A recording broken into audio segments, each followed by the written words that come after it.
বাংলাদেশ ক্রিকেটে সাকিব আল হাসানের ফেরার সম্ভাবনা নিয়ে আলোচনা যেন থামছেই না। জাতীয় দলের বাইরে থাকা এই তারকা অলরাউন্ডার এবার খোলাখুলি কথা বলেছেন দেশে ফেরার নিরাপত্তা, নিষেধাজ্ঞা এবং 2027 বিশ্বকাপ ঘিরে নিজের পরিকল্পনা নিয়ে। তার বক্তব্যে যেমন ছিল বাস্তবতার ছাপ, তেমনই ছিল আবারও জাতীয় দলের জার্সিতে ফেরার ইচ্ছার ইঙ্গিত। দেশে ফিরতে আইনগত কোনো জটিলতা দেখছেন না সাকিব, তবে তিনি মনে করেন স্বাভাবিক নিরাপত্তা এবং দেশ থেকে নিষেধাজ্ঞা প্রত্যাহার না করলে এখনই দেশে ফেরাটা তার জন্য সহজ হবে না। এ বিষয়ে সাকিব বলেন, আমি চাই স্বাভাবিক একটি নিরাপত্তা এবং দেশ থেকে নিষেধাজ্ঞা উঠে যাক। এই দুটি বিষয় আমার জন্য খুব গুরুত্বপূর্ণ। দেশ থেকে নিষেধাজ্ঞা না ওঠানো পর্যন্ত আমার পক্ষে যাওয়া সম্ভব নয়। গ্রেপ্তারের ভয় আছে কিনা এমন প্রশ্নে নিজের অবস্থান স্পষ্ট করেছেন সাবেক এই অধিনায়ক। তার দাবি, গ্রেপ্তার নিয়ে তিনি চিন্তিত নন, তবে অপ্রত্যাশিত পরিস্থিতি কিংবা ব্যক্তিগত আক্রমণের আশঙ্কা রয়েছে তার। নায়াসিনামাইড ও স্যালিসাইলিক সমৃদ্ধ লিলি ফেস ওয়াশ যা ফেসের ডেড স্কিন সেল দূর করে দেয় দ্বিগুণ ফাস্টার ব্রাইটেনিং।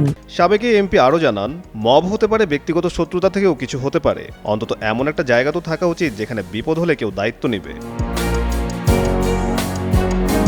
এদিকে জাতীয় দলের বাইরে থাকা নিয়েও আক্ষেপ রয়েছে সাকিবের কণ্ঠে। তিনি বিশ্বাস করেন এখনও আন্তর্জাতিক ক্রিকেটে ফেরার মতো সামর্থ্য তার রয়েছে। বিশেষ করে ওয়ানডে ক্রিকেটে বাংলাদেশ দলকে আরও কিছু দেওয়ার সুযোগ দেখছেন তিনি। 2027 বিশ্বকাপ সামনে রেখে নিজের লক্ষ্য সম্পর্কেও কথা বলেছেন এই অভিজ্ঞ অলরাউন্ডার। সুযোগ পেলে আবারও নিজেকে প্রস্তুত করতে চান বলে জানিয়েছেন তিনি।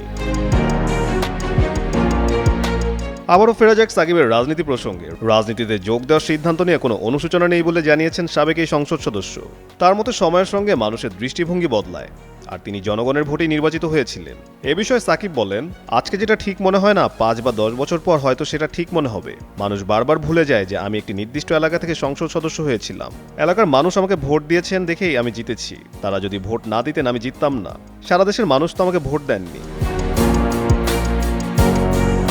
সাক্ষাৎকারে দেশের রাজনীতি নিয়েও নিজের ভাবনার কথা তুলে ধরেছেন সাকিব। তার মতে রাজনীতিকে অনেকেই খারাপভাবে দেখেন, কারণ সেবার মানসিকতার বদলে ব্যক্তিগত সুবিধার জন্য অনেকেই এতে জড়ান।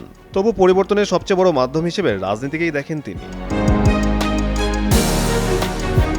সব মিলিয়ে দেশে ফেরা থেকে শুরু করে আবারও বিশ্বকাপের মঞ্চে দেখা যাওয়ার সম্ভাবনা সবকিছু নিয়ে আশার বার্তা দিয়েছেন সাকিব আল হাসান।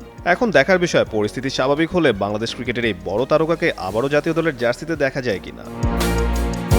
কাজী সাকলেন আহমেদ, যুগান্তর স্পোর্টস।